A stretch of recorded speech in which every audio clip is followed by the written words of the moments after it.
El día de hoy hablaremos sobre una de las dimensiones antropológicas del hombre, la libertad. Para el famoso escritor y filósofo Albert Camus, la libertad no es más que la oportunidad de ser mejor.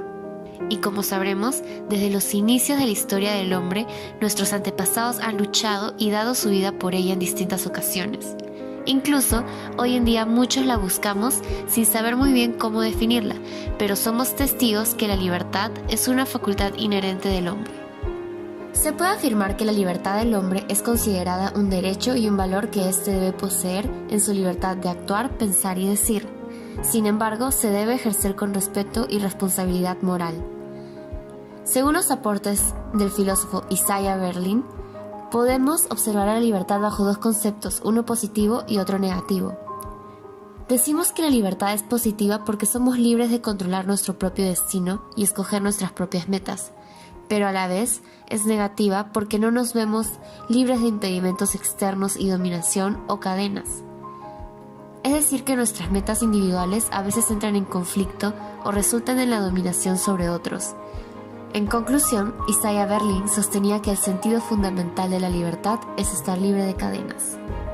Sin embargo, no debemos confundir la libertad con el liberalismo o libre albedrío, y para ilustrar este caso hablaremos sobre el punto de vista liberalista del famoso filósofo John Stuart Mill, quien sostenía que las decisiones deben tomarse siguiendo el principio del mayor bien para el mayor número. Aún así, los individuos deben de ser libres de hacer aquello que deseen, aún en el caso de que les perjudique. Esto quiere decir que los individuos pueden escoger hacer cosas que afecten a su propio cuerpo, pero no al de otros, llegando a la siguiente conclusión: sobre su propio cuerpo y mente, el individuo es soberano. Por otro lado, podemos considerar la libertad en cuatro planos. El primero es la libertad fundamental, fundamento de la dignidad de la persona y la base de los derechos humanos, pues de ella brotan la libertad de expresión, el derecho a la libre discusión en la búsqueda de la verdad, el derecho a la libertad religiosa, el derecho a vivir según las propias convicciones y la propia conciencia, o el derecho a seguir el propio proyecto vital o vocación. El único modo de suprimir esta libertad sería suprimir al hombre mismo. Por eso todas las formas de perseguir la libertad de pensamiento o de conciencia están condenadas al fracaso. Luego encontramos la libertad de elección. Los seres humanos tenemos conciencia de que podemos elegir y de que podemos elegir esto o aquello. Además, existe la libertad moral. Sostiene que vivir es ejercer la capacidad de forjar proyectos y de llevarlos a cabo. De ahí que, dependiendo de la ambición de los proyectos, las vidas sean grises, iluminadas, previsibles, rutinarias, heroicas, aburridas, etc. Podríamos afirmar que la libertad moral consiste en la realización de la libertad fundamental a lo largo del tiempo según un proyecto vital. Y como último plano tenemos la libertad social, que se puede definir como la liberación de la falta de recursos económicos, jurídicos, políticos, afectivos, entre otros.